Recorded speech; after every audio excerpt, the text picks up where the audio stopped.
Partnerships with many governments around the world. Then, of course, we have NGOs, we have trade unions, we have all those different parts. Media, of course. Media, of course. Media, of course. Media, of course.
That's what we stand for the process to integrate people and to create such a consensus. Thank you very much, Klaus. Congratulations. Thank you.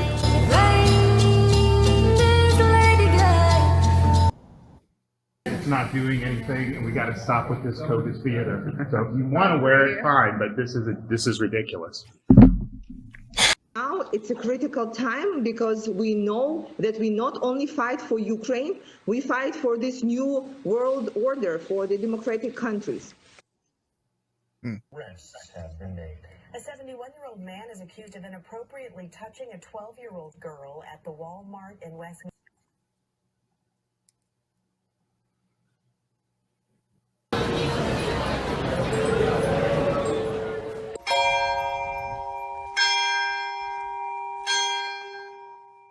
All right.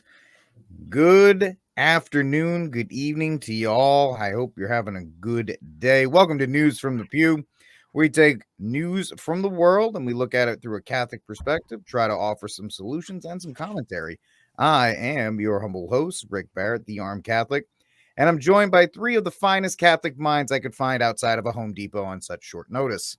The first one with me is Steve Cunningham, our friend from North Carolina, our good friend Jonathan Arrington, keeping it locked down in Florida, and Fwazi Yazi, who I'm continuing to try and say his last name right and continuing to struggle with out in the Great Plains of Kentucky. Gentlemen, good afternoon, good evening to all of you. And I hope your Lent has started well. We'll talk about that as well in a little bit, but we will get to a political story first, talking about the State of the Union or the State of the Disunion, or however you want to categorize it, this Tuesday night, as we have the supposed president of these United States of Amazon giving a rambling 62-minute speech of nothing. I know we have a couple clips from that, so if you want to take a couple, let's look at our first clip. We stand with you. Putin may circle Kyiv with tanks, but he'll never gain the hearts and souls of the Iranian people. He'll never extinguish their love of freedom, and he will never weaken the resolve of the free world. Many dangers. One being stationed at bases breathing in toxic smoke from burn pits. Many of you have been there. I've been in and out of a... Yeah, that's just two of those, we'll call them highlights from what happened on Tuesday. Fwaz went up first 2 weeks ago. Steve went up first last week. And by process of elimination, that leaves John as our leadoff hitter on all topics today. Jonathan, did you catch the State of the Union? And what were your thoughts? I caught some highlights, and because I didn't stay up to watch it that original night, I felt like I didn't deserve, on Ash Wednesday to watch a comedy show. I mean, that just seemed too far away from penance. So, I mean, I guess it was penitential in one sense to consider that the so-called putative leader of our country could stumble so badly and slip up Iranians for Ukrainians. I don't know. It's hard to even fathom, but I thought it did make for decent comedy, and especially the goof ups by Chuck Schumer and Nancy Pelosi thrown in there for good measure. But the one thing I noticed on the serious side is that apparently he did. I didn't watch the entirety of it, but kind of sped through the recording. And it didn't seem like he focused a lot on the first half of the speech on Ukraine, and just interesting the things that he seemed to support in Ukraine, like actual borders. And then all of a sudden, acknowledging that we have borders in the United States and they should be enforced in some way, shape, or form. So I don't know. I guess the tunes, they are changing, and have to be ready to deal with that. I was just surprised at how few, even on his side, wanted to call out the faux pas. At least they would have been faux pas if anyone on the right had said them. So it's strange just how chameleon-like, especially the left in politics. I mean, the right. I think we know that Republicans are chameleon as far as the way they vote and what they'll actually enforce. But the mind-boggling thing is that Democrats will say things out loud, where, like that clip about the change in the science there from DeSantis, they'll actually say it within a week, sometimes not even 2 weeks, as it was with the whole N95 thing. They dare to say it, and I think that just shows, or goes to show, that our modern memories must be really weak in order for the great majority of people not to just walk out and start, like the girl screaming when Trump got elected, like screaming like that every single day, because these people are actually repeating the exact opposite of what they said last week, 6 or 7 days ago. That's what I felt like, but I don't know. That's just me. Yeah. I know Steve's got one more video from the great State of the Disunion. Let's take a look at that. To see the what used to be called the Rust Belt become the home of a significant resurgence of manufacturing. Putin may circle Kyiv with tanks, but he'll never gain the hearts and souls of the Iranian people. He'll never extinguish their... Preventing Russia's central bank from defending the Russian ruble. A pound of Ukrainian people, the proud, proud people, pound for pound. There's simply nothing beyond our capacity. Increasing the productive capacity of our economy. I call it building a better America. We won't stop. Because you can't build a wall high enough to keep out a vaccine. The vaccine can stop the spread of these diseases. As one people, one America, the United States of America. God bless you all, and may God protect our troops. Hey there, Jack. I'm here to tell you about the State of the Union, man. Oh, okay. So, what state is the Union in?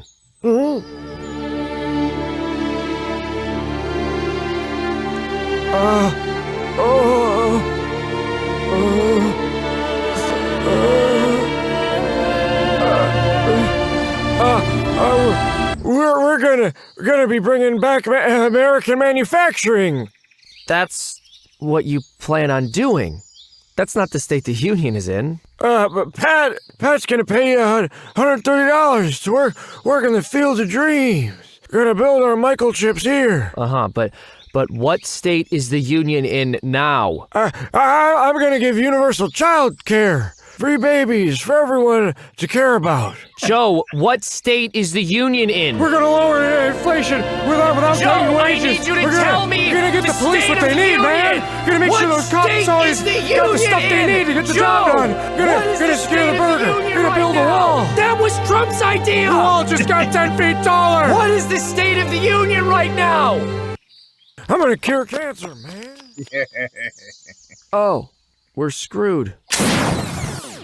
Yeah. What did you think about? Yeah, that's I actually watched a little bit of the telecast. Tim Pool had the guy who does Freedom Tunes on with him. Devout Catholic, by the way. Very, very, very good guy, if you didn't know that. Tim Pool's not very religious. He's pro-abortion, all that kind of stuff. And he's always the dude who does Freedom Tunes. He's always countering him on that. So if you're not subscribed to Freedom Tunes guy, he's a good Catholic. Follow him, support fellow Catholics. But the idea that it was a campaign speech. There was nothing to actually promote. And my favorite, and everybody missed it, my favorite one, and he mentioned it in the Freedom Tunes article, where he's like, I got a way to make manufacturing cheap or fix inflation. Just lower costs, man. Just make things cheaper. It's like, oh, well, if I thought about that, I would have done that last week. I'll just make stuff cheaper. That's perfectly fine. I mean, that's not economically feasible in any way, shape, or form, but sure, go ahead. But Fwaz, did you watch it, A, and B, your thoughts of Biden and the response and just overall impressions? Thanks, guys. Yes, I did watch it. I needed some form of penance. But the State of the Union is in the state of mortal sin at the moment, unfortunately. Now, there's a couple of things that he said on there.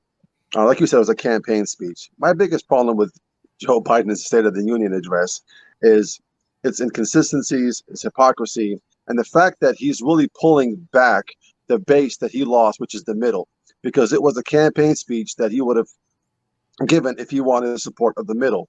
They have internal polling. They're losing the independents, losing the middle. They were tiptoeing around the middle, trying to get the left galvanized. And they realized, Christ went after one sheep when the 99 were gone. They're going after the 99 because they have one sheep left. And that's what it was, unfortunately. So something else that he said on there that was contradicting, he did say that he wants corporations to lower their costs at the same time increase wages. How is that going to happen? His whole thing about, buy American, that was Trump's slogan. It was when I'm sitting there listening to it, it was almost Trump giving the speech himself from 2018. And Joe Biden knows that he's losing the country. They have to shift. The midterms are coming up pretty soon. So the State of the Union is not good at all. He knew that. This is why everything he talked about, what he's going to do versus what's already been done. Talked about infrastructure, how we're going to compete with China. You don't compete with China with infrastructure. You compete with China with innovations and ingenuity, with building services that advance, more advancement You don't compete with China by building bridges and buildings, because that's what they do. That's what they're known for, building gigantic buildings. So the whole thing was a joke. He's trying to get his base back, the middle, what they need before the midterms. Nancy's dancing. I don't know what she was doing in the background. And if Kamala Harris is going to correct you in the middle of a speech, you're in trouble. Because he said the Iranian people, and she kind of, you can see her lips moving, saying Ukrainian. Get it right, Joe. But the other thing that's funny is the left does this. They have a subjective understanding of reality, and they think words mean more than actions. The idea of that Russia and Putin are not going to distinguish the hearts and the freedom of Ukrainians, no, they can't. You saying that doesn't make it reality. They can actually do that by going in and diminishing it. So there's a reality that goes beyond your subjective words of just putting out memes and slogans and bumper stickers, hoping that the country's going to unite behind you. This is not going to be enough. I think they're going to get crushed in the midterms, rightfully so. It all depends on who we put in. If we got the McConnells and all those guys, there's no difference between them and the Pelosi's. So there's a little hope for the country, but we'll see where it goes from there. But that was a joke of a State of the Union, and I've never seen somebody talk so fast trying to get through it. I think there was an episode of Matlock you wanted to watch before bedtime, but that was what I got out of it, to be honest with you. To be honest, before any of these before any public appearance by Joe, I always remarked that they hit him with the Pulp Fiction adrenaline shot and then kind of, get him out there. I think at that, when they had like a little shock collar around his wrist or something to try and keep him awake. And I joke, but at the same time, the guy is cognitively declining at a rate, especially in an office as stressful as the presidency, which 1 year in the presidency is like 7 years of normal stress applied on that person. So he is absolutely just in a tailspin in that regard. And 62 minutes, the guy was absolutely getting through it because he just didn't want to be there. He wanted to say the speech and just go home. So Steve, you put that together. Your thoughts of the State of the Union, your thoughts of Nancy, and Fawaz was talking about the thought of everybody dressing up in blue and yellow and waving their flags and their Ukrainian flag so proudly for war. I didn't watch it. I saw some of the highlights. Boo! It seemed like the State of Ukraine speech more than anything. But yeah, the seeing Kamala in the background going, it's kind of like Belushi. Was it over when the Germans bombed Pearl Harbor? And they go look at each other. Germans, just let them go. This is elderly abuse that we see in a live time. I mean, shouldn't be up there, but he's doing it because he wants power, and he will lie his way to take that power. He wanted to be president, so he's the figurehead right now. The State of the Union, basically, it's worthless. Notice the name of it, State of the Union, not the state of the country. Each state has a State of the State address, State of the country. This is the Union, 50 countries in this Union. We got to keep remembering of that, so because we can bust out of this thing and make our lives incredibly, might not be incredibly great, but compared to what is going right now, much better. Because there's a post out the other day, 22 states, including bright red states, are coming in with the digital IDs. You will get digital IDs and digital currency no matter who's the dictator elected king in office. And Rick would know this too. Speaking of elected kings, Jefferson and those guys didn't come out like this pomp and circumstance of the State of the Union they do now. Everyone gets in there, TV's coming, and they might as well have what's his face? Michael Buffer? I'm sorry? Was it Buffer? Michael Buffer? Buffer. Yeah. Welcome to the State of the Union address. Now, from University of Delaware, he's senile, Joe Brandon. They didn't do that. They handed a paper to them, and they read it from the desk. No TV. No, obviously there's no TV, but no one cared. It's kind of like SCOTUS back then. It was almost like a Waffle House job, SCOTUS was. Nobody wanted it. Now it's coming up at prime time, 8 o'clock. Set your clocks. Starting lineup, cheerleaders. Where's Hako Camacho coming out there and just saying, it stinks out there. That's the State of the Union I want to hear. It's Hacho Camacho, Mountain Dew, Pepsi Cola coming out there saying, it stinks. Yeah. The idea that Jefferson just sent, it was really the State of the Union was just kind of like a receipt. This is Yeah. what I did this year. You know, when I bought the Louisiana Purchase, that was pretty cool. We did some other stuff. Was And it Wilson that changed it? it was Wilson. I believe Wilson was the first one to kind of act to turn it into a king-like event where everybody he summoned everybody to the House of Representatives, and then he was giving the speech. But it's also a reflection of our culture that it's a TV show. It's a TV show in the end of January, or end of January, beginning of February, sometime around then, to kind of boost the ratings for networks because there's nothing else going on. So they just drag it in, and it's a big old production with pregame coverage and postgame coverage and coverage all over the place, and to give the one part of the uniparty, right and left, a chance to kind of campaign for themselves and to see what they want to highlight. And in this case, the highlight was the war. The highlight was the Ukrainian-Russian war, and how great it is, and how we need to fight for freedom and liberty and all this other stuff. And that's why they gave it to Joe when he was at his most cognitive peak, which is the beginning, because they wanted to get that message out there about everything else. They don't care about. They don't care about losing the midterms, honestly, because to them, they're going to just get the Republicans in who aren't going to do anything. They're not going to stop the end. They're not going to stop this controlled demolition. Gas prices are up 40 cents across the board. Food prices are up. Everything's up. These people are in their mansions. They're fine. They're warm. They're fed. You and I can starve to death. They don't care about that. So the red wave doesn't matter. How about McConnell coming on saying, "Hey, when we win, you get me." It's already planned. It's already planned. That's the thing, right? And I mean, don't be surprised if you get Mike Pence as the nominee in 2024 as a Republican to take back the White House, so he can just sit there and they can continue doing things the way they want. You'll never get another Trump ever again. That was a glitch in the matrix. They will make sure that it doesn't happen again. So, I mean, if anybody has any final thoughts before we move on State of the Union, speak now or forever hold your peace. Well, I was just going to say, I do think it was brilliant by somebody, whoever is pulling the strings and actually writing the speeches in the background. Because, I mean, we know it's not the guy who read it. But it was brilliant to talk about Ukraine for the first half because, it doesn't take a lot to just look outside and see that stuff has really gone downhill in the country in even in the last year, but especially since the whole COVID madness. And I think the average person even knows who to blame for most of that. So talking about a subject on which most people are relatively ignorant. I mean, I know a ton of Ukrainians and a ton of Russians. I know a little bit the language, but I still I don't see where all this is going and a lot behind it. Like I can admit a lot of ignorance in this. And I think the average American could say, I don't have a clue. Couldn't find Ukraine on the map, as Tucker Carlson likes to say.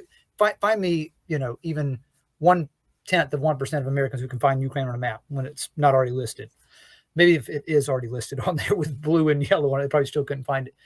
So talking about something about which so many people are ignorant, actually a good idea, because then it takes people's minds off of the disaster that is both the state of things in the U.S. right now and like kind of Steve was getting at this, but the union is just, it's not really a union anymore, except for economic purposes.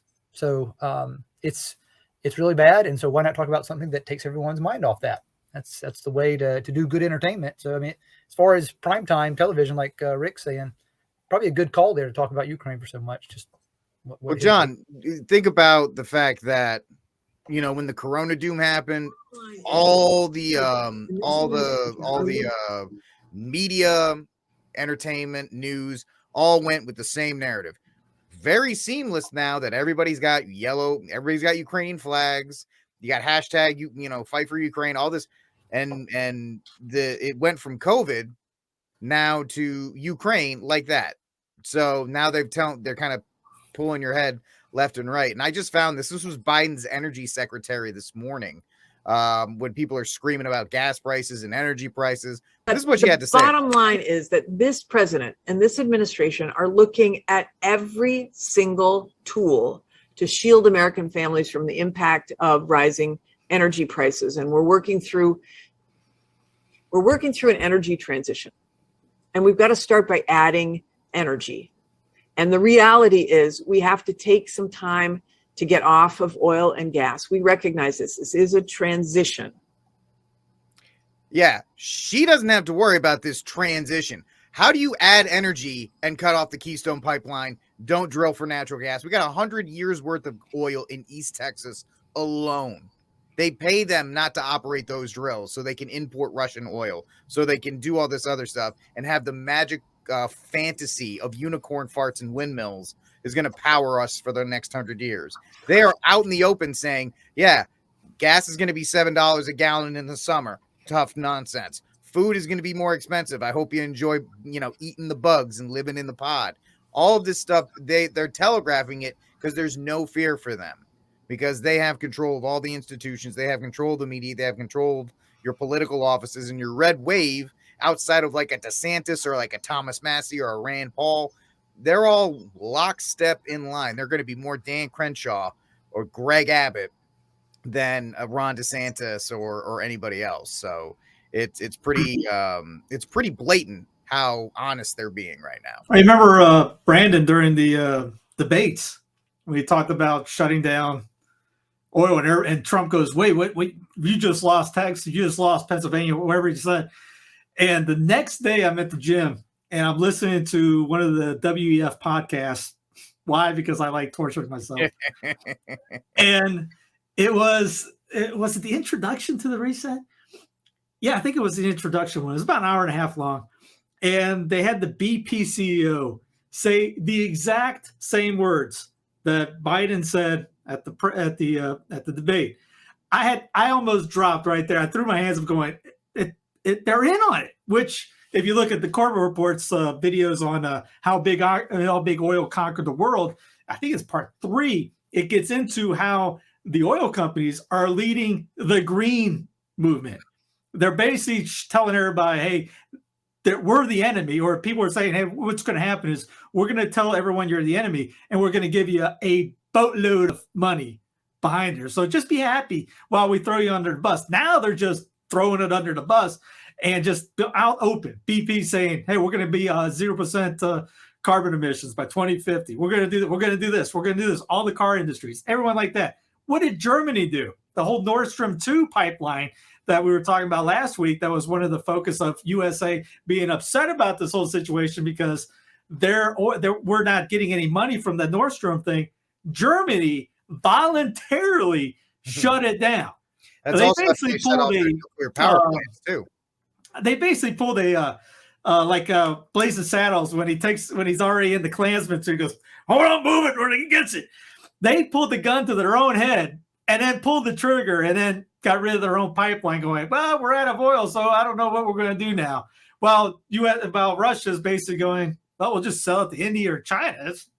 And then we're going over saying, hey, Saudi Arabia, can you make more oil? And they're going, no, we're good. So this is a self-suicide campaign on everyone with NATO. I know we're not talking about that yet, but you got in the oil part. So it's all part of the Great Reset that's coming down. You need war to bring on the reset. Waz, I want to get you in here with the energy price stuff and the rise of that. Give me your thoughts on what you just saw with the energy secretary, the fact that prices are going up, and the fact that there's no relief coming from anybody. Well, yeah, there's no doubt that they're trying to restructure everything. If things get more expensive, you drive less. They were going to subsidize the Build Back Better Green New Deal, what it really is. They were going to subsidize money for families to go electric. So technically, they're trying to restructure all of society from a digital dollar, from the energy, from everything that they want, so they can have more control over these things, which is a lot easier to control. So there's really no pushback, and they would not be this, I guess, honest in front of live nation if they weren't confident that they can pull this off because they have all aspects of society pretty much under control. They've stretched out their tentacles across the whole world and got every corner of it. And even, for example, if we try to come into power, they'll do what they did to Trump, 24/7 negative news cycle on him, brainwashing everybody, thinking that he was the enemy. And even if he was going to get record numbers of votes, they were just going to go ahead and seal the election anyways. Biden's State of the Union address got 33 million views, and Trump's, Obama's, and Clinton's were over 45 million. So the person who got the most votes in history couldn't even get 10 more million people to watch his State of the Union address than the 3 previous presidents. So clearly they don't have I think the people who support them are minority, but they don't care because they have the institutional power to do so. Even if you try to come up within the system to try to fight them, you're fighting them with their own system. So we've been sleeping, kind of sitting in our hands for a while. We either have to create our own system to compete. It might be too late for that. It might be not. I don't know. Or there might be some divine intervention that we're looking for here to kind of help us out. And one of the things is also asking Our Lady for help. That's a fantastic transition for me, bud. Thanks, I appreciate that. Because we're gonna transition out of the Ukraine-Russian issue. Now, I just have to mention this because Steve talked about it this morning from Disclosed.tv. Saudi Arabia was considering options of reducing investments in the United States, says the Crown Prince Mohammed bin Salman. And the kingdom's investment in China, it's less than 100 billion, but it's growing very fast. I talked about this last week when we started talking about the Russian-Ukraine conflict. The fact that this pushes Russia, which has always desperately been wanting to be a part of Europe, into the waiting arms of China. Within the next 24 months, you could potentially see a new pact, a new agreement, a new union, for lack of a better term, of Russia, China, India, Iran, North Korea. I think I left one more out. Saudi Arabia, Iraq, because they'll be right next to them, all under a Chinese digital dollar. And they'll completely go off of the US dollar. Why is that a big deal? Well, China owns $1 trillion in US debt. So effectively, what would happen is that the US dollar, if those countries went off of it and you had a competing dollar, would turn into Venezuelan money. And I know Steve's holding up a page, so let's go to him. No, you were saying the fate of the dollar. And there's chapter 1.2.3.2, the fate of the US dollar in Schwab's book, COVID-19, The Great Reset. Yeah. I mean, a couple chapters later, it talks about the winners. Could it be US or could it be Russia? What's their prognosis for that? I mean, the Russians are being pushed into the arms of the Chinese. They don't want to go there, but they're the only ones left because Europe has always had this notion that that Russia's some backwood, hick town. And and about Saudi Arabia? What did the last 3 presidents do? Not in between, you had sandwiched Trump, but Obama and Biden did not, pretty poo-pooed on basically Saudi Arabia and these other guys. And well, we didn't do it to Israel, but Israel's good on with Russia. So what did the prince do? They're going to go with Russia. They're not going to worry about us not taking their oil. No, they have no problem with it. And so you're seeing a complete collapse potentially. I don't want to get into it's going to happen, but the pieces are set for something like that. And that's now that the Ukrainian conflict is going and extending out longer, we're starting to see these pieces get moved into place. And it is quite concerning for those of us that are not just throwing up Ukrainian bumper stickers or putting the flag on our avatar or flying the flag and saying one with Ukraine. Now, I'm not saying anything. I don't want war to happen with anybody. I feel bad for the innocent Russians and the innocent Ukrainians. That's for the guys fighting. And we're just following the orders of the oligarchs. And that little despite. I think, it's very interesting. Fauci is gone and we have a new malicious midget, and that's Zelensky. All right. Don't get it wrong. Science is missing. Fauci, he MIA. He gone, man. They put him in a bunker somewhere. They can't find him. But they got a new midget. They got a new malicious midget. And I'm 5'6", by the way. I'm one of them. These are my people. But we got Zelensky. Zelensky is not a tall dude, but he's pro-abort, pro legalize prostitution, pro all that kind of stuff, and he's a member of the World Economic Forum, which people don't realize. And he is now the cornerstone of democracy. If you see the way they talk about him, we can't lose Zelensky. It's like, who the hell? This guy's a comedian. This guy's a former comedian on a television show. What are you talking about? We can't lose him. Just to put a cap on the idea of foreign ideas and who's collapsing. If you've seen the video of the World Economic Forum putting out the top 8 things that are going to happen in the next couple of years, one of them was own nothing and be happy. The drones and not eating meat anymore was the United States would not be the superpower anymore. It'd be more of a inclusive. All these other nations are going to be it. So again, it's almost when everyone was asking me last week about it, I'm going, we're on page 26 of the playbook right now. If you're reading at home, get your popcorn later. For page 30 is going to be fun. It's almost like this is all scripted. You build back better. To build something back, you have to destroy. Yeah, John, do you want to get in on this, or are you trying to get on? You made a good point about Zelensky, and for folks who do have this odd tick of wanting to follow Ukrainian politics even before all this exploded, his numbers were pretty abysmal before all this started, and then they, strangely enough, as soon as the conflict starts to get a little bit hotter, his numbers are going up, and then basically within the span of about 2 days went from right at not even 50% to 90+% approval ratings. But yeah, he's not a man who is worthy to be a hero for anybody, and you would think that all other sane people in the West, after how much we've been lied to the last 2 years and had false heroes like Fauci imposed on us, that we realize that, look, if Trudeau et al., are promoting someone as a hero, you probably want to take a few steps back, take a few seconds to at least Google the guy and find out what else he's done in his life.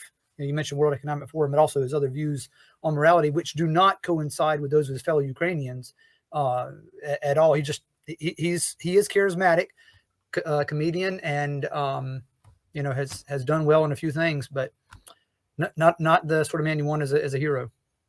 Yeah, in that regard. So yeah, I just shared this with Steve. I don't know what he's doing with the cardboard cutout, but since I'm terrible at sharing, you want to put that picture up of Trudeau with his boy Zelensky?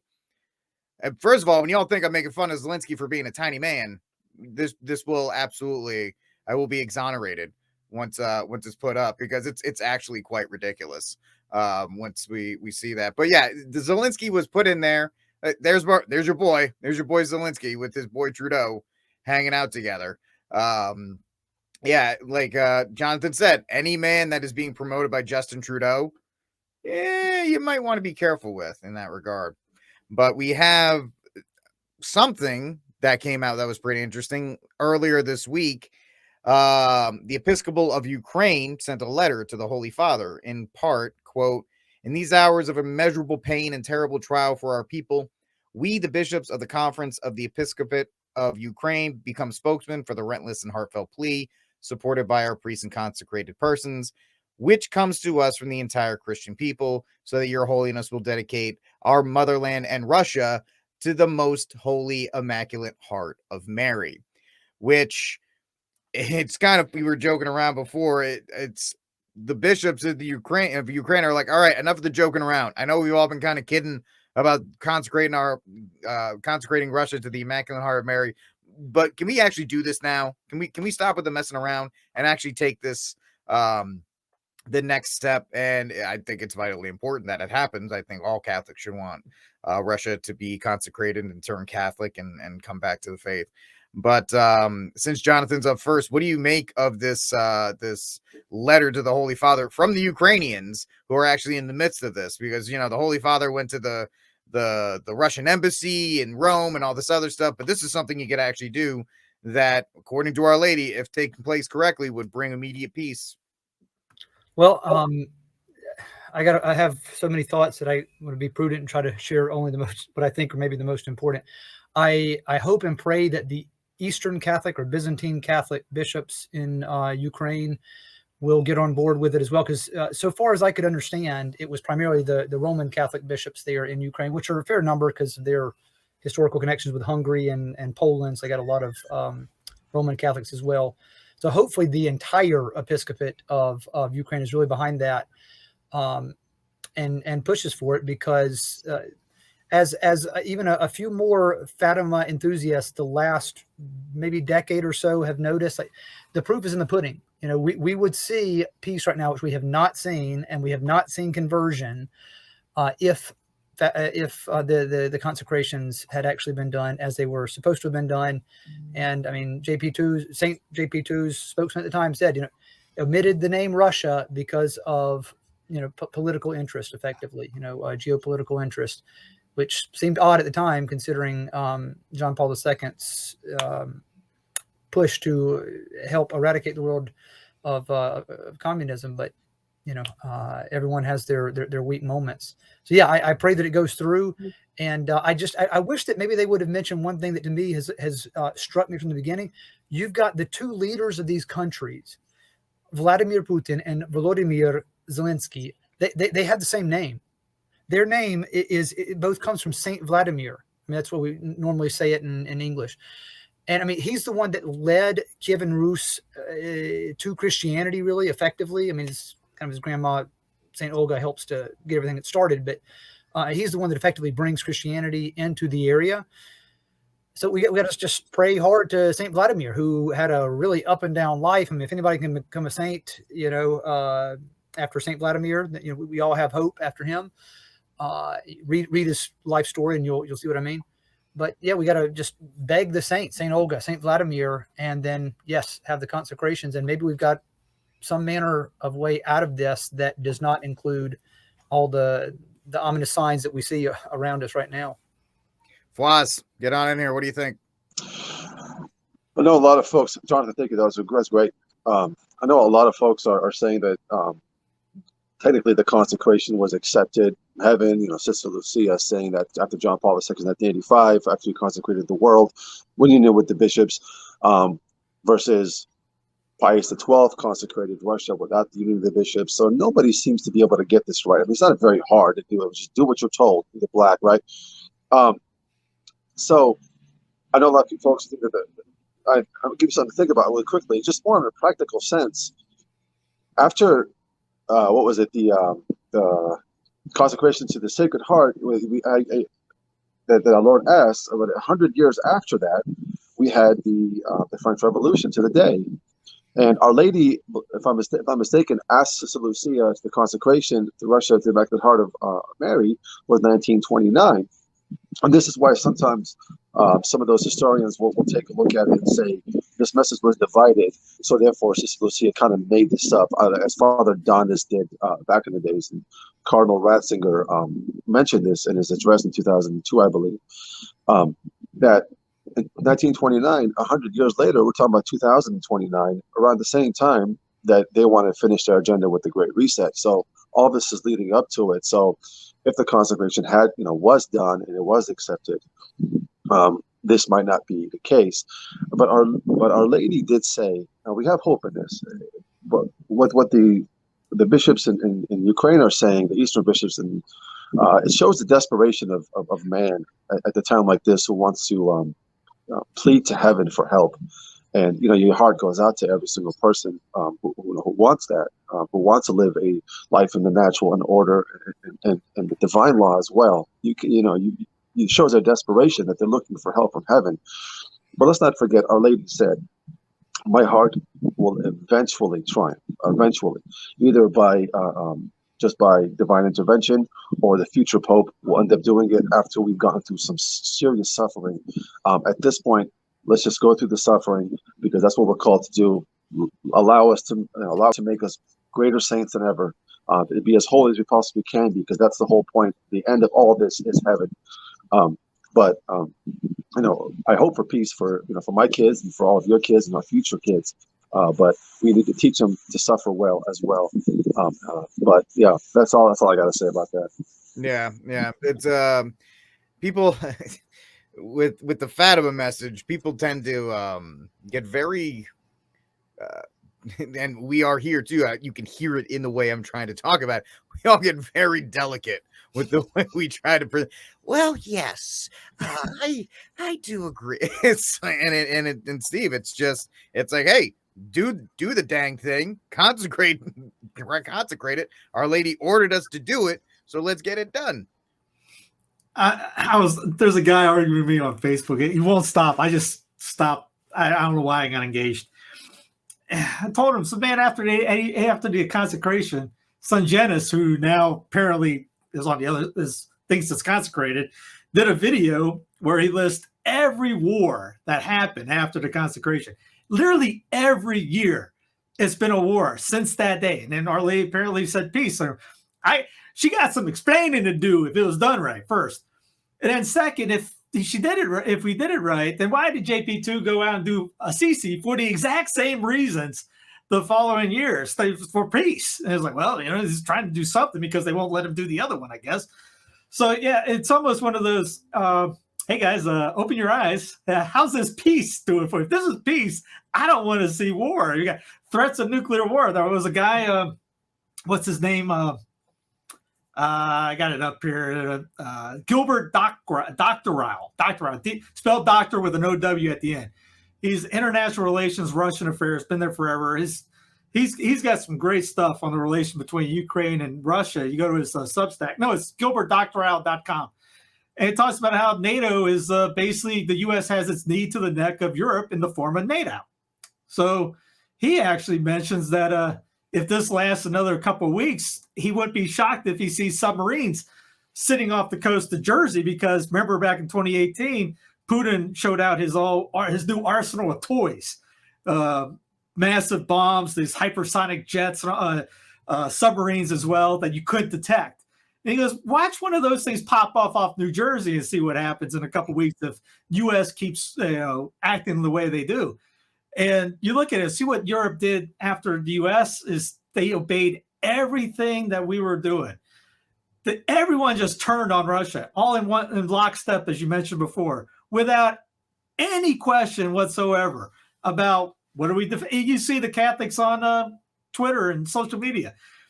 The Basilica of the Immaculate Conception went blue and green. I'm going, y'all know you're backing up some neo-Nazis, right? I mean, not all of them, but I'm talking about the government is extremely corrupt. As Gilbert was not Gilbert. There's another guy you should look at, Edward Slavsquat, Slavsquat. His Substack. It's great stuff. And he mentions how he's not for either. But he goes, Russia is all in on the reset, and the biggest vaccine promoter and exterminator of human rights in Russia for the Rona, as everyone else is, including the jab, including getting rid of people that, how many was it? They lost 600,000 people that fought against the Nazis, the Great War, whatever they call that time period. They lost a ton of the vets. There's a basic extermination of the old people. And they're doing it. They're doing the human experimentation like everyone else is doing. And Ukraine is not doing anything different. They're actually, here's a clip right here. If I can share this link, mea culpa. Here's the share button. Brave tab. Slack. This is it. More Ukraine. Yeah, here it is. This is where the bio labs are in Ukraine. This is the daily expose. These guys are great. They've been kicked off PayPal and every other site you could think of because of what they've been pulling up for the Rona. And they put here's a thing here of not it where the bomb's been going off. It's shockingly almost the same areas. Yeah, I don't know I don't know how legit, I'm going off the expose, which is very solid in their reporting, but I mean, we're just blindly going. This is not peace. And on top of that, what we got coming up with what I said before, we need war to bring in the reset. You're gonna get, and Slavstak talks about that in World War I. After World War I, you got what? The passport system, and that was to track refugees and people of interest where they were going. Again, they have reports. He has reports of people talking about before the passport time when they could travel without being asked, where are your papers, where's this, where are you headed, where are you staying, how long you staying for, when you leaving, things like that. You could come and go and travel freely as you please. World War I ended that. You had the passport, which people now go to. Hey, I can't wait to go get my passport. They go down to the post office, pay money for it. It's never going away. Again, what we got coming down the pipe, digital passports. They're tracking your heart rate. They're tracking your, they're going to track with your money. They're going to track what you spend. Eventually, it's going to be the same. Hey, people down the road are going to be like, hey, you're a purebred? You're not one of those NGO guys, humans with all the stuff that's inside you now? How you make it? How'd you survive without the jab, or how'd you survive without the digital passport? It's going to get very rocky. And yeah, with a priest friend of mine and I, we were talking about saying, when the consecration happens, it's going to be so bad that even the non-believers are going to have to know that the miracle is of heavenly descent. Yeah, maybe that's the final. Maybe that's why we're waiting for to see believers. Also, if you don't mind me adding to that, Steve, that's a great point. And after the consecration that St. John Paul II did, in the 80s and 90s, we saw a tremendous increase in abortions across the world. I mean, Our Lady would not have allowed that to happen if this was the case, if the consecration was accepted. I'm just throwing that out there. It's got to be laid out. John, I know you got to get out of here, so I know you want to make one final point. I'm also going to ask for a saint and a cry room person for both of you before you get out. All right, yeah. So the thing I wanted to say is I'm really big on the saints' intercession, the necessity here, and so most people in America have heard of Father Walter Ciszek, but just a quick background. So the Pontifical Russian College, or Russicum, as it's popularly known, was founded in 1929 to send, the same year, as the request of the consecrations, Feast of the Assumption. It's where my family and I went to Divine Liturgy for about 8 years, so it's near and dear to our hearts. But they were founded by Pius XI, to send missionaries to the Soviet Union to convert them, all right, and to convert them to Catholicism. I mean, they were founded by the same Pope who wrote, Mortalium Animos, which tells you all you need to know. But Father Ciszek, from Shenandoah area of Pennsylvania, goes there, has formation to be a missionary to the Soviet Union. Guess what name he takes at his ordination? A Byzantine ordination. Take a saint's name, kind of a patron, Vladimir. There you go. So Volodymyr Zelensky, Vladimir Putin, and I mean, really, our American patron in all of this. I mean, there are some other great saints. You trust me, you want to look up Russicum and find out about their great saints, Saints Leonti, and you've got Blessed Theodore Ramja, who's I've got a little icon of him back here. But Father Walter Ciszek, I mean, everybody knows about Father Ciszek, with God in Russia, stuff like that. So you want to know that he's got this patronal connection as well with St. Vladimir and the Russian Pontifical College, founded in 1929, to send missionaries out to get the Russians to the one true church. Because that's Our Lady's desire. That's God's will. And so that's what we got to work for. So my saint to encourage everyone to learn more about is St. Vladimir. All right. I mean, he is intimately involved in all this. And we got to know that, especially that if he can become a saint, any of us can. Just look at his life. You'll see what I mean. So yeah, there's still hope there. Cry room. I'm not letting you out without a cry room. Who you putting in there? I'm not letting you out. Well, I supported him a lot, even up until about halfway through his presidency. But and I may lose some friends over this, and y'all may want to kick me out after this. But I'm sticking Trump in the cry room. Actually, he made a comment last week that about how the United States is going to hell, and it is. I mean that is true insofar as it goes. But a lot of the responsibility for that falls on a certain man who allowed effectively Anthony Fauci to run with a lot of free reign there in the last year of his presidency. And it'd be about time for Trump to finally say, you know what, my bad. I should not have let Anthony Fauci effectively run the country and make all the big decisions in the final year of my presidency. And that's what led me to effectively have a disastrous final year in the presidency. So I hope I don't lose too many friends, but that's 100% That's my agree honest with you, feeling buddy. on it. 100% agree with you on that one. I was at the gym the other day and I heard somebody talking about the State of the Union complaining about the last year and a half about Biden. I'm going, dude, did you forget about the year prior?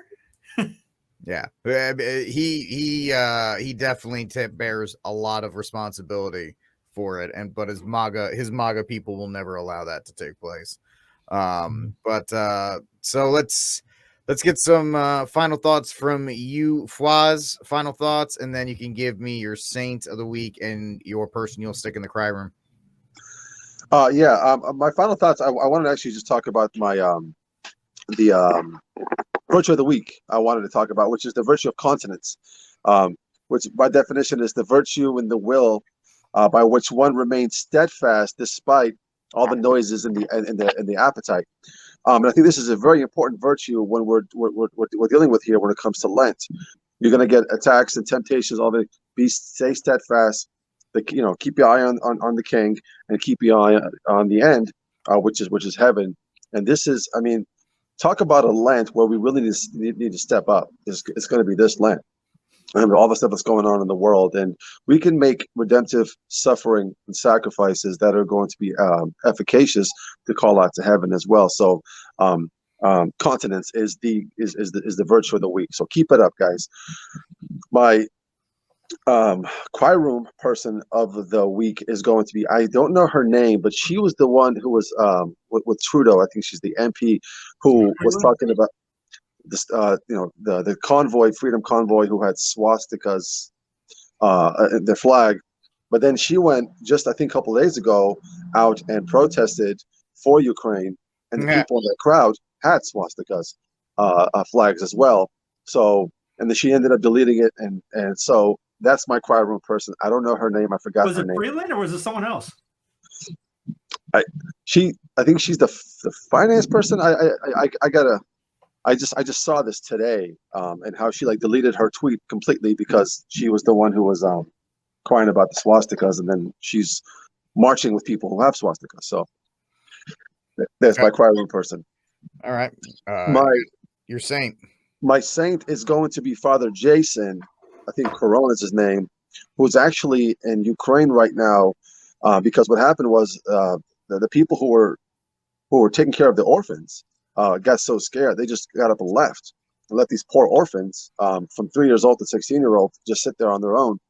And he went out and rescued about 36 of them, and is in need of help. I think Matt Fradd is heading out there to kind of help him out. That's my saint of the week, man. Way to go. Way to be a soldier and just jump on in and take care of the orphans. They made the image likeness of God, and they deserve the dignity and care like Saint Teresa of Calcutta did. That's my saint. It's Father Jason. All right, excellent, Steve. Saint and cry room for this week. Let me give a quick final thought. How about this situation being the situation that brings everybody that went, the news is lying to me, to now, hey, the mainstream media is telling the truth 24/7. Everyone and their brother is now focused watching the mainstream news, and that's all they're talking. They're reporting, they're parroting. Dr. Fauci's on. Except they're doing, we're bombing Ukraine. So there's people out there painting their homes blue and yellow, pouring out vodka. Just mind-blowingly stupid things that we're doing out there, not even knowing anything about the situation, just emotionally led, charged. It was like, well, one's good because we're doing the binary ideas. If this guy's bad, this guy must be good. How about if they both stink? How about if they're both evil? Russia is like, E. Michael Jones is talking about how this is a fulfillment of Fatima, saying that because Russia's building a bunch of churches, they're schismatic. They're not in the church. So that's, unless they become Catholic, which is the conversion of Russia, is not the same. I mean, I don't get how we can. Jimmy Akin does better gymnastics on a lot of this stuff, and we're the Fatima guys are really doing even more, trying to make this thing. Hey, there's peace on earth. Happy days are here again. And the Holy Face from the messages of Sister Maria de Saint Pierre. The next year is when Karl Marx published the manifesto, who he got his ideas from the French Revolution, who a French historian, Foulet, I think his last name is, has said it has never ended. And as Fawaz talked about in 1929, our Lord came to Sister Lucia years later saying the popes are going the way of the French kings on the consecration. Doesn't sound good, especially when you think of what happened to the kings and how France, it's almost like the France is the microcosm of the whole thing. How that went, the whole world's going to. And I got a kind of feeling it's all going to be led to that on a global scale. We got this global communistic idea. Apparently it's from a French word. I don't know what the word is, but communism, I mean, and this takeover that's coming that people are like, we're not thinking of right now. It's coming faster than what you expect. So I guess the cry room are all these people that are acting like the Ukraine is the saints on walking on earth, not the people. I can say the U.S. stinks. I'm not talking about the people. I'm talking about the government. When I say I used to get yelled at for being anti-war, saying not against war in general, but against unjust, illegal wars, saying you just hate America. No, I just like the government that's sending out these illegal, unjust wars. I have fought a soldier. One of my last jobs in South Carolina was basically like Wounded Warriors, helping out soldiers at home that weren't getting looked at, that they were throwing to the trash to pick up their pieces and living behind trash cans. I knew a couple guys lived behind trash dumps until we were able to help them out. I was going into the prisons to help these guys. I didn't like the unjust wars. I didn't like the government. Still don't. The government is the enemy right now. Mm-hmm. They have declared enemy on you, me, everybody that's listening that isn't them. It's you versus us, really. Same thing with Ukraine. I don't like their government. The people are fine. I don't know, but I don't like their government. Don't like Putin and Russian government. They both stink. The problem is it's going to affect us greatly at home. I think it was one of the guys, who's the neocon of the year, wrote the book on JP2. Darn it. He talked about how we have to sacrifice. Dude, he ain't going to sacrifice anything. Like Lindsey Graham wants us to sacrifice our kids to go overseas. He ain't sacrificing his own kids. So the cry room is all the people that are thinking that Putin is Hitler and Ukraine is the second coming of Christ, and Vladimir, the actor, who is all the fake news stories. That'll be my Sunday of the week, is all the like the off guard. Kit Knightley for coming out with all the fake stories that have been debunked and showing. This is actually from 2020. This is actually from 2019. This is a video game highlight that you're watching. Goes to Kiev. Yeah, Kiev. Yeah, goes to Kiev. The stormtrooper on the road. That was a great one when there was the TIE fighter. All right, they're just sitting on the side of the road when they're driving by. The whole world's a stage. The Ukrainian supermodel who gave up being a supermodel, and she was like, everything. Yeah. No. No. B, even if that was true, they're not putting the supermodel near combat. She's going to be like, we're going to station you right outside the headquarters. That's where that's ironically where the supermodel would be stationed. They did a great, him and a priest from Notre Dame did a great interview until the 46-minute mark when they start talking about how Fatima was consecrated. And they mentioned how like the photos of the video, the two people getting married, and then you see them getting married and then they're out fighting, they're dressed for war. They're going, man, this is just an abuse of religion. You're using religion for your own cause. And how you know that any of this is true, one? And two, why are you celebrating this? Yeah, especially after you see guys with paper guns walking around. You're like, it's show business for ugly people. It is. It really is. So there you go there. So for me, the saint of the week, I'm gonna put. I reference him so much, I might as well make him my saint of the week. It's Whitlock. It's Jason Whitlock. He's been on fire lately. His response to the State of the Union last night was pretty great. And I said it last week. I'll say it again. The guy is so close. He's so close to swimming the Tiber. Please pray for him because he talks about the fact that like all last night talk about the State of the Union, then it turned into like a 15-minute talk about we can't have a great State of the Union because of abortion, and how, if you haven't heard, when he talks about the fact that he had a relationship with a girl and then he found out 10 years later she had an abortion, he's like, I gotta stand for that. He's bringing a lot of that to the forefront. He's one of the few. A lot of these conservatives, Ben Shapiro's, all they want to talk about this kind of stuff, but he really is. He's all out there, and his show is doing some really, really great work. I tried. When Whitlock was on with Clay Travis on Outkick, and he said he would interview with anybody. I tried for about a month to get him on my show, and I never did. And then he called me a racist for putting John Stockton in my top 10 of all time NBA players, jokingly, because I didn't put Isaiah Thomas on there. So Jason Whitlock, I love you, but I don't think he'll ever come on my show. I agree with you, Stockton. What? I'd put I love Stockton, Stockton, but he was like, because I put Stockton in instead of Isaiah Thomas. That goes back to the Dream Team, and he is not a fan of Stockton, so you can't put Stockton above Thomas. So for that, I think I'm in his cry room. I don't think I'll ever get out of that. But I love you, and he's my saint of the week because he's doing some firework over there. My person that I'm putting in the cry room is Greg Abbott. Unfortunately, he won the primary. He beat my guy Don Huffines pretty handily. He got over 1 million votes in the Texas primary, and Don Huffines and Alan West only got 200,000 each. It's bad because that's gonna it's gonna hasten the turning of Texas blue. And I know there's a lot of people like, but we won so much.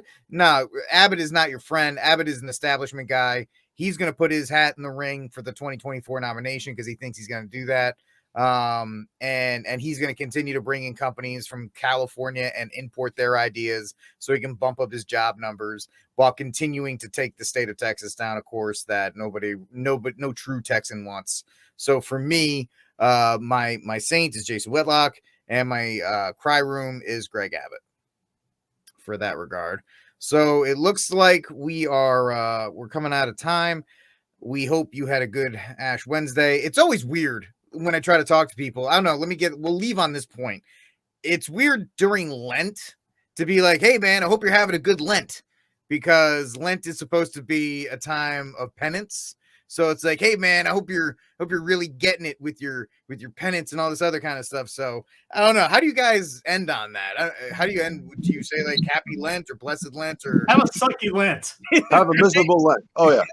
Have a horrible Lent. Worst. I hope it is the worst Lent ever. So hope it's the worst 40 days of your life. Yes. Yep. So in that regards, folks, I hope you have the worst 40 days of your life, and we'll talk to you next week on News from the View. If you like what you heard, subscribe, like, and share so more people can hear what we have to say. God bless. We'll talk to y'all next week.